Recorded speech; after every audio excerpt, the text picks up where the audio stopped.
여러분 안녕하십니까? 뉴스투데이 제주입니다. 코로나19 여파로 경기가 위축되면서 도내 관광업계가 큰 어려움에 직면해 있는데요. 코로나19 사태가 장기화될 거라는 전망이 나오면서 제주도가 관리 운용하는 관광진흥기금 조성에도 차질이 예상되고 있습니다. 박성동 기자가 보도합니다. 제주 시내 한 호텔 카지노. 지난해 외국인 관광객 3만 명이 찾아 100억 원에 가까운 매출을 올렸지만 지금은 이용객을 찾아볼 수 없습니다. 코로나19 확산으로 외국인 관광객이 끊기면서 3개월째 휴업 상태입니다. 문을 엮고 있는 신뢰감이라든가 그런 걸 영업 방침으로 하는 데가 있고, 또 한 군데는 이전 관계 때문에 지금 문을 닫을 수 없는 형편으로 울며 겨자먹기식으로 하고 있는 데도 있습니다. 카지노 업체들의 경영난에 직격탄을 맞게 된 건 관광진흥기금. 제주특별법에 따라 제주도가 관리 운용하는 제주관광진흥기금은 카지노 매출액의 일정액에 출국 납부금을 더해 한 해 평균 300억 원 정도가 조성되는데 올해는 기금 조성이 쉽지 않게 된 겁니다. 도내 카지노 업체 8곳은 절반이 휴업했고 영업 중인 곳도 한 달에 수억 원의 적자를 내고 있다며 올해 납부금 30% 감면을 요청한 상황. 하지만 제주도는 납부액 감면에 법적 근거가 없다며 납부 기한만 최대 6개월 연장해 줄 수 있다는 입장입니다. 관광시장 회복에 직접적 관련이 있는 마케팅 분야에는 집중 투자를 하고 인프라 조성 분야 이런 데는 일부 조정하는 선택과 집중 방식으로 기금을 운용해 나갈 생각입니다. 또 기금 조성액의 절반을 차지하는 출국 납부금도 제주공항의 국제선 중단으로 석 달째 수입이 없는 데다 올해 급감한 외국인 관광객과 카지노 매출은 내년도 기금 조성에까지 영향을 줄 수밖에 없어 심각한 타격이 우려되고 있습니다. MBC 뉴스 박성동입니다. 제주형 재난긴급 생활지원금이 12만 세대에 400억 원 지급된 것으로 집계됐습니다. 제주도는 지난달 20일부터 한 달여 동안 제주형 재난긴급 생활지원금 접수에 12만 9천 세대가 신청해 이 가운데 12만 3천 세대에 401억 원 지급이 결정됐다고 밝혔습니다. 나머지 5,400여 세대에 대해서는 이의 신청에 따른 심사가 진행 중이며 제주도는 이번 지원금 지급 결과를 분석하는 합동평가회를 통해 2차 재난지원금 지급 계획을 마련할 방침입니다. 제주 지역 이태원 확진자와 접촉한 140명의 자가격리가 모두 해제됐습니다. 제주도는 서울 이태원 클럽을 방문해 코로나19 확진 판정을 받은 14번 환자와 접촉한 140명이 2주 동안 특이 증상이 없고 진단검사 결과 음성 판정이 나와 자가격리를 모두 해제했다고 밝혔습니다. 한편 14번 확진자는 현재 제주대병원에서 격리 치료 중이며 건강 상태는 양호한 것으로 전해졌습니다. 최근 괭생이 모자반이 올해도 제주 연안으로 유입되고 있다는 소식 전해드렸는데요. 해안 곳곳에서 수거 작업이 진행되고 있지만 추가 유입이 예보돼 처리에 골머리를 앓고 있습니다. 김항섭 기자가 보도합니다. 관광객들이 즐겨 찾는 해안에 실타래 같은 갈색 해조류가 가득 쌓여 있습니다. 파도에 밀려온 바다의 불청객 괭생이 모자반입니다. 엉켜있는 모자반을 걷어내보지만 치워도 끝이 없습니다. 하루 처리한 것만 해도 한 100톤 이상 되거든요. 100톤 이상 지금 남아있는 거 여기 보시는 것처럼 굉장히 많아요. 근데 관광객들이라든가 놀러 오신 분들이 굉장히 인상을 찌푸리게 되죠. 지난 13일부터 제주 해안에 유입되기 시작해 지금까지 수거된 괭생이 모자반은 700여 톤. 이 가운데 400여 톤만 퇴비로 처리됐을 뿐 나머지는 새화항 등에 쌓여 있고 아직 수거되지 못한 양도 수십 톤에 이를 것으로 추정됩니다. 이처럼 해변가에 쌓인 괭생이 모자반은 제때 치우지 않으면 악취까지 풍겨 처리에 애를 먹고 있습니다. 최근에는 제주시 조천읍 인근 해상에서 수십 미터 길이의 괭생이 모자반 군락이 관측돼 또 연안 유입이 예상되고 있습니다. 중국 저장성과 강동성에서 군락으로 성장하던 것들이 탈락하여 해류와 바람을 따라서 제주도로 유입되는 것으로 파악되고 있습니다. 올해 유입되는 양은 2019년에 비해서는 다소 증가할 것으로 추측되며 지난해 괭생이 모자반 처리에 들어간 비용만 1억 원. 올해는 유입량 증가로 비용은 더 늘어날 것으로 보여 수거와 처리에 비상이 걸렸습니다. MBC 뉴스 김항섭입니다. 정부가 10년 만에 북한 선박의 제주 해협 통과 허용 가능성을 언급해 실현 여부에 관심이 쏠리는 가운데 미국이 부정적인 입장을 밝힌 것으로 전해졌습니다.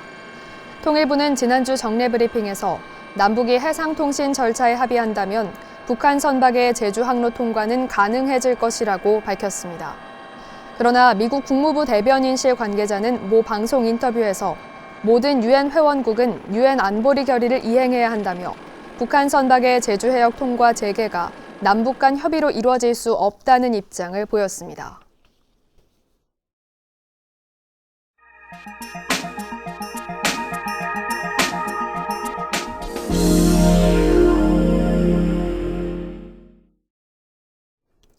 코로나19 사태로 사회 안전망 사각지대에 놓여 있는 노동자들이 직격탄을 맞고 있습니다. 취약계층 노동자들의 생존권을 보장하기 위해 고용보험 전면 적용과 노조할 권리를 확대해 사회 안전망을 더 촘촘하고 튼튼하게 해야 한다는 목소리가 커지고 있습니다. 도건협 기자입니다. 무급 휴가 중 해고 통보를 받고 극장에서 아르바이트를 하던 노동자가 코로나19 여파로 일자리를 잃었습니다.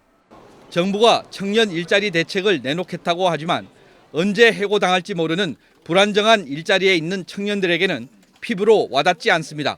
청년들 같은 경우에는 이제 뭐 프리랜서나 아니면 뭐 특수 고용 노동직이나 아니면 뭐 플랫폼 노동 이렇게 고용 형태가 아주 다양하기 때문에 이 고용 형태에 따른 실태가 어떠하고 그 실태에 맞는 지원 정책이 필요하다고 생각합니다. 2월부터 수입이 0원인 방과후 강사들은 고용보험 가입이 안 돼 실업급여도 못 받습니다.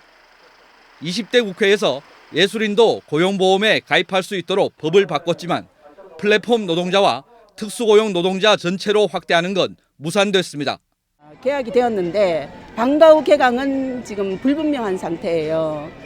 그리고 또 대구는 특히나 더 이 코로나 피해가 심각하기 때문에 더 개강이 힘들다고 교육청에서조차 말씀을 하시고 사회 안전망에서 비켜나 있는 노동자들은 코로나 사태 이후 생존권에서도 사각지대에 놓였습니다.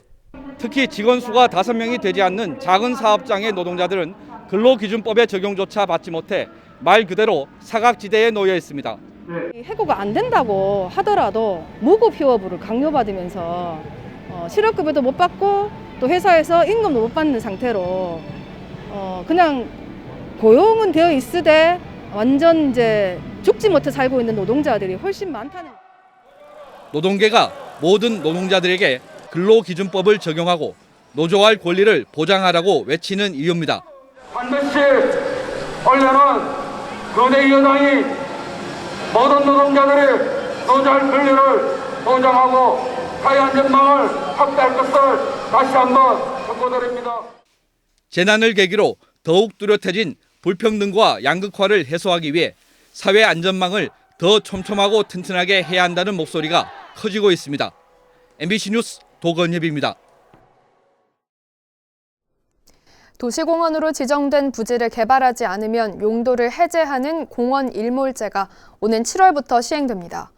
이에 따라서 민간업체가 돈을 들여 도시공원을 만들거나 아파트 등을 짓는 특례 사업이 전국에서 추진되고 있는데 무산되는 사례가 늘고 있다고 합니다. 이훈 기자가 보도합니다.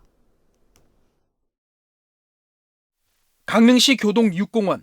올해 7월부터 적용되는 공원 일몰제를 앞두고 민간업체가 사업비를 투자해 부지의 30%의 아파트를 짓는 민간공원 특례사업 대상지였던 곳입니다. 하지만 사업이 무산되면서 강릉시가 모든 부지를 매입해 체육공원으로 개발하기로 했습니다. 포남 1공원도 사정은 마찬가지. 이곳도 강릉시 재정으로 체육공원으로 개발됩니다. 두 곳 모두 식생 보전 등급이 높아 보전 가치가 있다는 등의 이유로 아파트를 건설하기에는 적합하지 않다며 도시계획위원회 심의를 통과하지 못했습니다. 이처럼 자연경관 보전이나 아파트 미분양을 우려한 수익성 부담 등을 이유로 민간공원 특례 사업이 진척되지 못하고 무산되는 사례가 잇따르고 있습니다.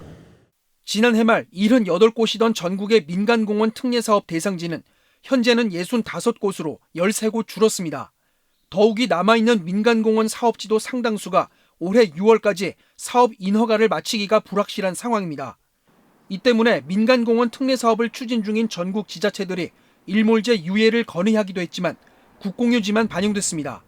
20년 이상 시설이 설치되지 않은 경우 70일 인간고시로 보거든요. 20년 정도 받지 않은 경우에는 이제 실효가 되도록 현재에서 이제 판결이 나왔기 때문에 환경 영향 평가 등 사업 절차가 늦어져 올해 6월 안에 민간공원 특례 사업 인허가가 마무리되지 않는 곳은 보전 녹지 등으로 묶일 전망입니다. 이렇게 되면 난개발은 막을 수 있지만 재산권 행사가 어려워 토지 소유자들의 반발이 예상됩니다. MBC 뉴스 이웅입니다.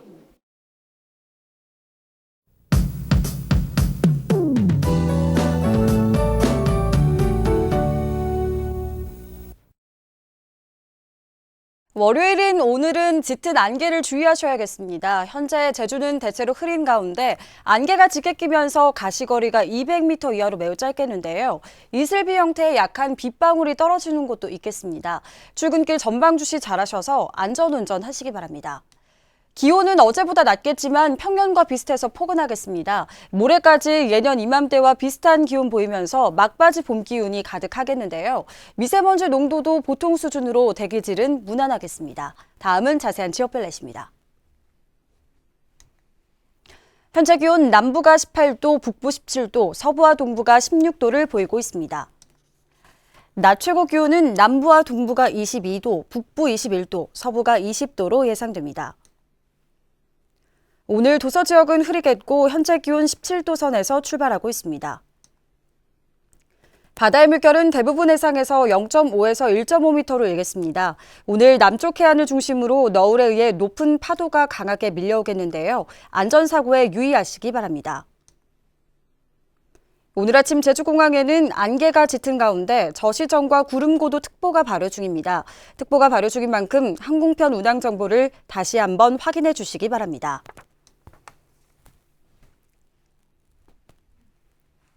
주간 날씨입니다. 내일 오후부터 맑은 날씨를 보이겠고요. 토요일에는 비 소식이 있겠습니다. 날씨였습니다. 제주 지역의 차량 안전벨트 착용률이 전국에서 가장 낮은 것으로 나타났습니다. 질병관리본부에 따르면 지난해 기준 도내 자동차 운전자석의 안전벨트 착용률은 80.9%, 뒷좌석 안전벨트 착용률은 10.5%로 전국 최하위를 기록했습니다. 한편 점심 식사 후 칫솔질 실천율도 55.8%로 전국에서 가장 낮았습니다. 외국인 해양 종사자들의 인권 침해 범죄에 대한 특별 단속이 이뤄집니다. 제주지방해양경찰청은 도내 해양 분야 이주 노동자를 대상으로 선원 폭행과 노동력 착취, 성범죄 등에 대한 설문조사를 실시하고 인권 침해 범죄 여부에 대한 집중조사를 실시합니다. 최근 3년 동안 도내에서 발생한 해양 분야 외국인 인권 침해 범죄는 64건으로 81명이 검거됐습니다. 전국 최초의 공립치매전담 노인요양시설인 서귀포 공립요양원이 국민건강보험공단에 위탁 운영됩니다. 서귀포시는 국민건강보험공단과 치매전담형 노인요양시설 운영을 위한 업무 협약을 맺었습니다. 서귀포 국립요양원은 서귀포시 남원리 6천여 제곱미터 부지에 지하 1층, 지상 3층, 정원 48명 규모로 조성돼 다음 달 개원을 앞두고 있습니다. 제주 연안에 서식하는 남방 큰돌고래를 천연기념물로 지정하는 방안이 추진됩니다. 제주도 학술용역심사위원회는 최근 제주도 세계유산본부가 제출한 남방 큰돌고래의 천연기념물 지정과 서식지 문화재적 가치조사 용역을 심의해 적정하다는 결론을 내렸습니다. 현재 제주에는 제주마와 제주개, 흑돼지와 흑우 등이 천연기념물로 지정돼 있으며 세계유산본부는 내년 3월부터 관련 용역을 진행할 예정입니다. 민주노총 공공운수노조 전국교육공무직본부 제주지부는 성명을 내고 초등학교 긴급 돌봄교실에서 학생 간 거리 두기가 사실상 어렵다며 돌봄 학생 인원을 10명 이내로 제한하라고 요구했습니다. 교육공무직본부는 온라인 개학 이후 긴급 돌봄 학생 인원이 10명에서 15명 이내로 늘어나 거리 두기에 어려움이 있다고 지적하고 교육청이 감염병 예방을 위한 철저한 안전 관리에 나서라고 촉구했습니다. 뉴스투데이 제주를 마치겠습니다. 시청해주신 여러분 고맙습니다.